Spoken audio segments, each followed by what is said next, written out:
Well, with this quiet, let me try these sacred bells. See how long you can hear the vibration.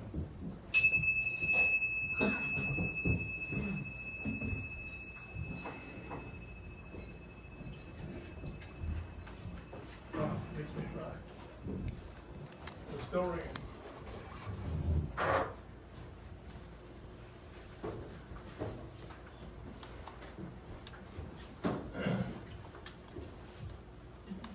What a day. Thank you all for coming. It's dead low tide. And by the closure of this event, the current will be coming in. And major change in my life, the tide will be coming back in. I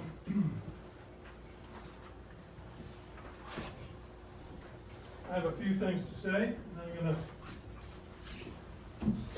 go over the program. Of course, thank you all for being here. I got most of Fly Point, which is a road in Brooklyn. Marcia loved our neighbors.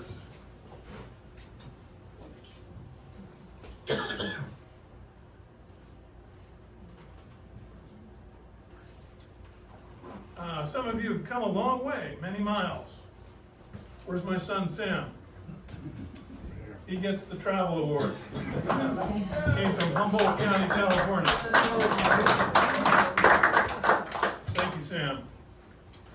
There were three great friends, Malcolm and Martha Kirkland, coming from Bermuda.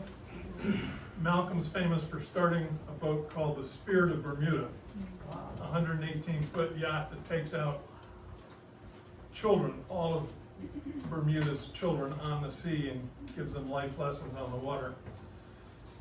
Quite a foundation. You'll learn a little bit about it, I think, in the presentation.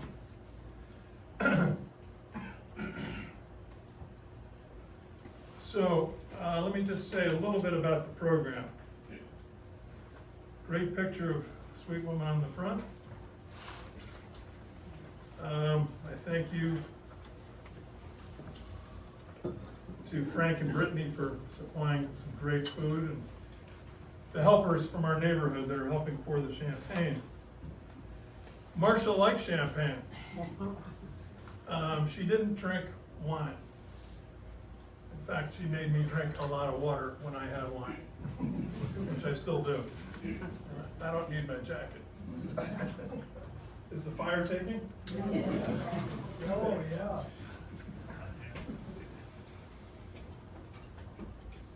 And she likes occasionally a little bit of vodka. So looking at the program, I'm going to talk a little bit about the beginnings of our relationship. Then my neighbor Charlie is going to talk about her medical condition, which many of you don't know about. One of her longest friends in the room, Sue and Kenan Lavelle, will share their reflections on Charleston and other things.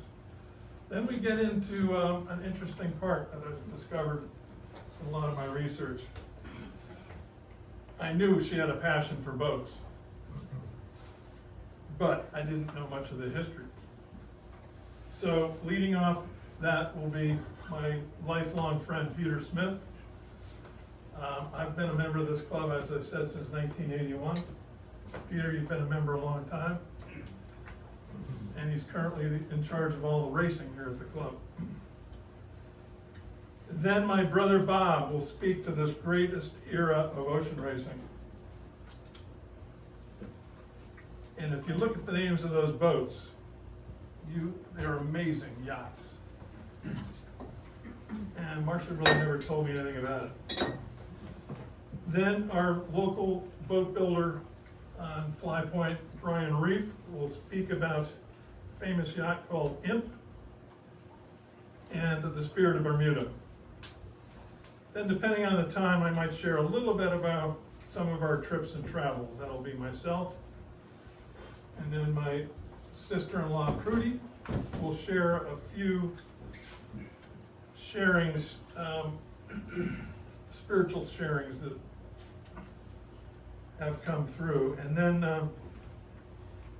if we have time, the Spirit moves you to contribute, I welcome that. And we will end the ceremony with some burning of sage and 8 bells.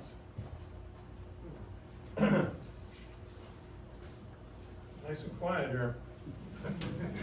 So I'm going to rely on some notes, but Marcia and I became partners in early 2018. I was totally smitten, and I still am. Now, how we met 9 years earlier is a pretty cool story that you'll hear about a little bit later. But she owned a townhouse in Charleston for some 18 years on James Island, and a townhouse on the base of Mount Werner in Steamboat Springs, with a Billy Kid statue right nearby. Now that place was close to her daughter Wiley and her grandchildren Zelia, and more recently Jazz. Well, this fire's plenty warm. After a few dates, Marcia jumped in and moved in with me in Bolinas, California, and immediately began helping me daily to prepare my home for sale. The idea I had was of moving to the East Coast, be near summer friends, extended family, and be close to my brothers and son Will, who lives in Stowe, Vermont. She was all in. And she would be closer to her 2 sisters and many of her lifelong friends. And then, as I thought, her Charleston place for possible winter escapes. So it was a tremendous undertaking in Bolinas of donating, selling, moving much of my 2 sons' belongings into storage units in Petaluma, and she was a pivotal force. But suddenly I spotted a home for sale on Zillow, listed for just 2 days, in Brooklyn, Maine, a town so much like Bolinas, and very familiar to me from my history of visiting Blue Hill with my deceased wife for 40 years. We'd come for 2 or 3 weeks every August to do just down the street, Woods Point. So Marcia and I flew across the country the very next day to Bangor, and it was April 2019. We rented a car, and with our realtor Sandy Silver, looked at John and Peggy Hopkins' home on Fly Point.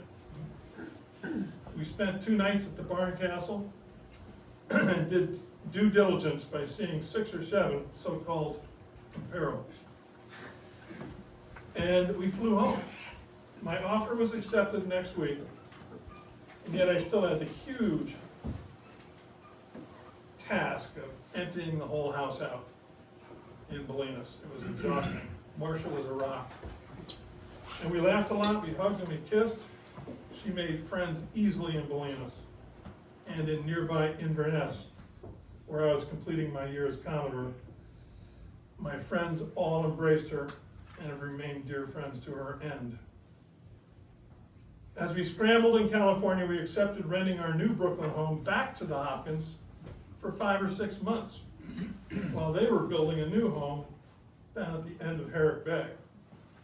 That was magic. Our dream was coming true. I shipped my truck with as much stuff as I could put in it, mainly art, and sent it to Brooklyn, Maine. And I ordered a bed. And we came back, and that's all we had in Brooklyn. It was bare bones, but we were happy. And then suddenly COVID hit. And we were Mainers. And it was a perfect landing. It was amazing. And we could walk the beaches, safe, everything was good. And locally we met the great carpenters John and Eric Benchheimer, and they converted John Hopkins' downstairs wood shop into another bedroom and a nice bath. What should we call our home? We pondered. We thought nautical terms. The final run. The last leg. Those seemed a bit fatal. And then we both hit on naming it how we felt about the home and each other, over the moon. And the fine musician, artist, and sign maker Jay Peterson created that sign masterpiece. And I don't think Jay's here, but we thank you, Jay. It's been 7 incredible years of our partnership. Marcia taught me many valuable lessons. I did pretty much everything she asked. I quit drinking hard alcohol. I did that 6 years ago. Walk daily 2 miles or more. Stand up straighter. Wear nicer clothes. Explore traveling. Read more books. Stop listening to the news. I was an addict on the news. Enjoy shopping for food and cooking. I became the chief cook. Don't scratch yourself, which I often do when I'm nervous. Be less impulsive. Be frugal. On any purchase, don't be impulsive. Stay hydrated. Yeah, I need that right now. Stay hydrated at all times. Cheers. Feed the hummingbirds. Call friends. Drink a glass of water with each glass of wine. Take my shoes off. Downsize our belongings and start selling some of your books. And yes, turn off the news. Just to say, because last weekend I rented a car in Washington, D.C. to drive to Baltimore for my cousin Amy's memorial. And I got gridlocked in less than 8 miles an hour for an hour. And what do I listen to? I turned on the radio. Oh, I can't listen to the news. And there was a channel, so I'm telling you, a good thing to listen to. It's called NSR. Anybody ever heard of NSR? No Shoes Radio. Highly recommended. The other thing she taught me to do was use the dishwasher. My sons will tell you, I've never used the dishwasher, and now I'm a regular dishwasher user. It saves water. Marcia and I had an absolute blast sailing and racing our Hairsoft 12.5, but for 2025, she and I agreed, to sell our great boat. Ironically, it sold remotely on our way. It sold remotely on our way home in June from a Viking midnight sun cruise up the coast of Norway. And just after her brain surgery in the hospital in Frankfurt, Germany, with me in total sun shock at a nearby hotel, Dave Fresh, my friend and faithful boat helper extraordinaire, sent me a picture of Mr. Natural going out of our driveway in Brooklyn. It was a shocking paradox. Our chapter appeared to be over.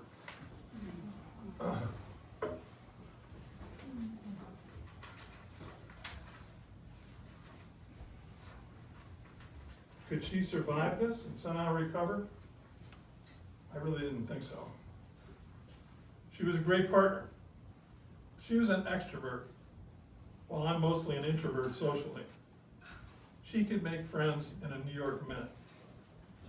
She loved socializing and loved our neighbors so much, the Knapps, the Reinishes, the Norellis. Also, Marcia loved to work outside. It blew my mind to see her joyfully grabbing a weed whacker. It was uplifting for her to be outside, and wow, she was thrilled by it. It amazed me. She also had an immense passion for music of all kinds, and would put on some classical piano during meal preparations. Music totally transformed her. And to dance with her to tunes that she loved or knew, it was spontaneous magic.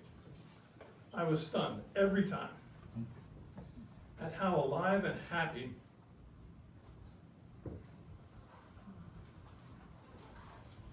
it made her to dance.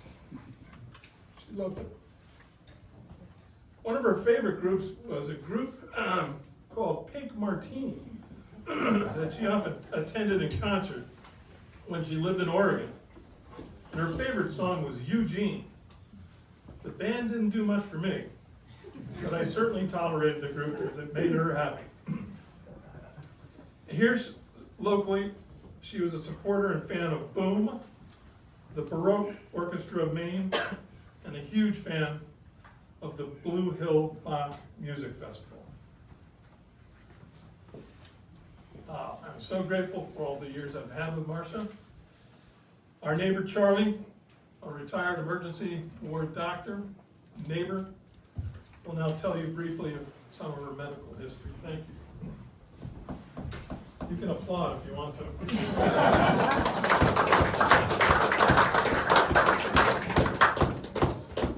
Okay, well, shortly after Marcia and Bill had their first date in 2017 in California, Marcia returned home to Charleston and soon related over the phone that she had a bad headache and felt confused. The next morning it was worse and her vision was affected.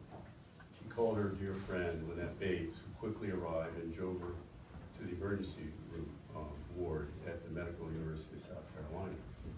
The hospital was 5 minutes from Marcia's townhouse.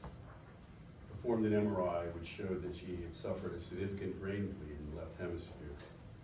They diagnosed her with CAA, which stands for cerebral amyloid angiopathy. Data shows that this is data says that moderate to severe CAA pathology is found in about 23% of individuals, although MRI is often showing about 7%. It's defined as a type of protein deposit in the walls of the blood vessel in the brain. It's actually a fairly common process in aging and usually harmless. But in some people with severe CAA, the protein deposits can cause blood vessel walls to crack, in which case blood can leak out and damage the brain. Marcia was released a few days later from her apparent first episode and had lost some vision in the right upper quadrant of her vision. She remained vigilant from then on onto her condition. She soon signed up to be part of a long-term research group run by Dr. Stephen Greenberg, who's a neurologist at Mass General Hospital in Boston. Dr. Greenberg and his team are the leading experts, and Marcia continued with yearly monitoring and periodic MRIs, either down in Charleston or up in Boston. She and Bill had several Zoom sessions and interviews with him, and they got along well. Last year, she visited Dr. Greenberg's clinic for a detailed update. The MRIs continued to show signs of small bleeds, but her function remained relatively good. She was becoming more forgetful and was having increasing difficulty multitasking and completing tasks. Bill took over 90% of the driving from early 2022 to the present. Due to her condition, she could not take aspirin or any other anticoagulants or blood thinners. There are currently no effective preventions or treatment strategies for CAA. High blood pressure is the only high associated correlate, and Marcia generally had always had low blood pressure. The last 2 years became increasingly challenging health-wise. While Bill got COVID 3 times, Marcia never got it. On the other hand, because she loved to work outside, Bill related, the Maine ticks seemed to love her too. She had after her first bout with Lyme, she wore her tick battle suit for garden and yard work, boots, long pants, bug repellent, long sleeves, gloves, bug hat and all. She would follow the outside work with shower, hot tub, and inspection by Bill. Despite these measures, she got Lyme a second time, and then got anaplasmosis, another tick disorder. In September of 2024, Marcia had several episodes of atrial fibrillation, and a decision was made in Charleston to do a cardiac surgery to install an atrial clip. That was performed in February of 2025. She was not a candidate for the increasingly used Watchman procedure to reduce unwanted blood clots entering the bloodstream. Her overriding condition of CAA prevented her from using anticoagulants, so from then on she had increased risk of strokes from atrial fibrillation. Her recovery was expected to be about 3 days, but it wasn't. She was in and out of the hospital for nearly a month with extreme low energy. Nurse and chef Bill took great care. In late March, the medical decision was made to install a pacemaker. Bill had had the same exactly a year before. This went on without a hitch, and Marcia made a good recovery and began to walk regularly. After selling her townhouse in mid-April, we returned to Maine, and Marcia continued her strengthening every day. She added a few weeks of physical therapy here in Blue Hill.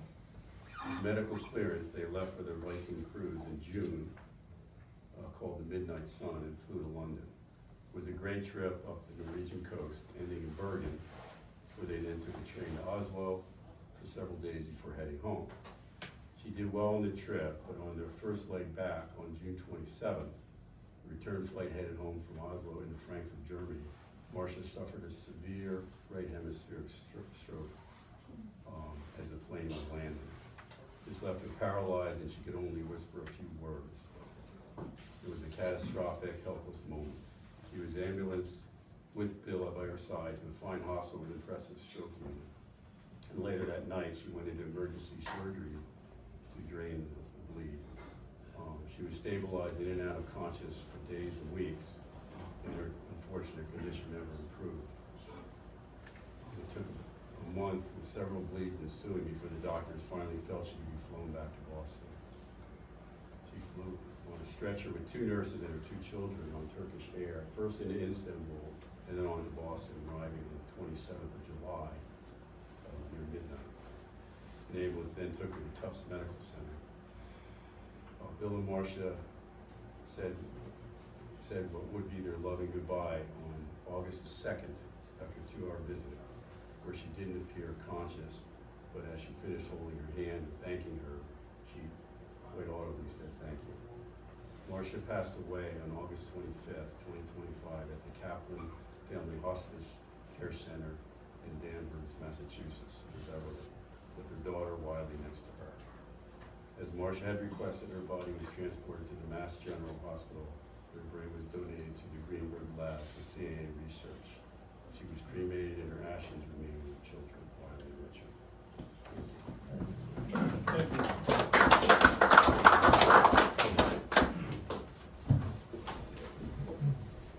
Next up, Sue Lavelle, who I think knew Marcia the longest living in Charleston. Thank you. Hi, my name is Sue Lavelle. My husband Kenan and I have been friends with Marcia for over 2 decades.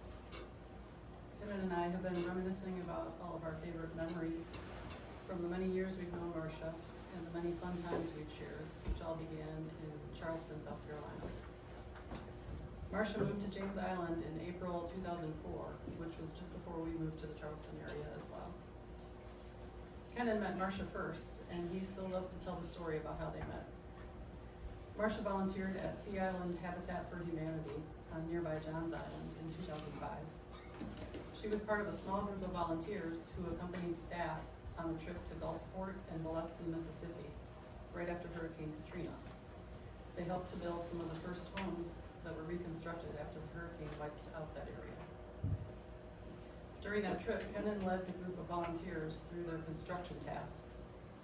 He thought it was so funny to watch Marcia hammering nails, and as he says, swearing like a sailor every time the nail would bend into the perfect. He knew then he was going to like Marcia a lot. Shortly after that trip, I was also fortunate to meet Marcia and knew right away that she was a special person. Marcia was there when we first started our home remodeling business and was always incredibly supportive of us. She never hesitated to recommend us to anyone she knew, and even those she didn't know. And we appreciated her referrals so much. She also never hesitated to bring us in on home projects of her own, which always went smoothly, especially after we all agreed that we would choose paint colors for her. It's nice to be retired from that business now, but we will always be thankful to Marcia for her help in making it successful. Beyond work, though, we are most grateful that we all became such good friends. So many great memories. All the Spoleto Festival, music, art, and theater events throughout Charleston. She took advantage of as many events as possible, and I always appreciated her inviting me along. Dinner parties with many of Marcia's other Charleston friends and eventually Bill too. Marcia loved to entertain, was an excellent cook, and a good time was always had by all. Marcia was also involved in the Charleston Harbor Fest, especially when the tall ships were in town. And we volunteered with her a few times at the VIP area of the festival, serving drinks and food and making sure the VIPs were happy. Her love for meeting new people always seemed limitless. I also fondly remember all the times we just sat at the pool and ate chicken salad. Marcia always asked about our kids with a genuine and keen interest in what and how they were doing. We loved hearing her updates and seeing videos of granddaughter Zalia's ballet performances and everything else her grandkids were discovering. We loved having cocktails and watching the sunset from the spectacular view on her back porch. Or sharing our love of Melvin's barbecue, Barbaritos, and Publix fried chicken. Which if you don't know what that is, go south and try some. Many adventures. Even simple things like us helping her to doctor visits or doing airport retrievals for her. No matter what it was, Marcia made it fun. I will always remember how kind and thoughtful Marcia was when my parents passed.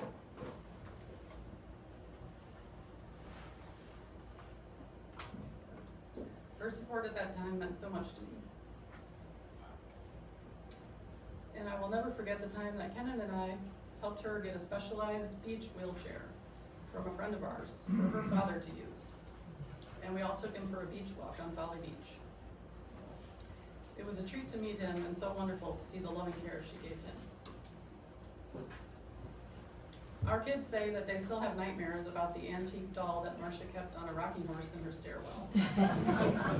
It scared them when they were little, but they also remember spending hours at the pool with her, playing volleyball, swimming on kickboards, and just goofing around, so they don't hold the creepy doll against her. Marcia always loved kids, and I'm glad mine had the chance to know her. Her zest for life, for travel, for art, for hospitality, for just plain fun, has been such a positive influence on all of us. This past year, Marcia was determined to sell her townhome and leave Charleston behind. We ourselves had already moved to Massachusetts, but remained in touch with Marcia despite the distance. She followed closely the progress we made fixing up our old farmhouse, and she and Bill even paid us a visit while on one of their trips, so she could enjoy seeing it all in person. Marcia sold her place in Charleston in late April of this year with the plan to be a full-time Mainer at the home she loved. We were part of each other's lives for a long time. Marcia was a dear friend. We had a beautiful friendship. She was a beautiful human being, and we are far better for knowing her.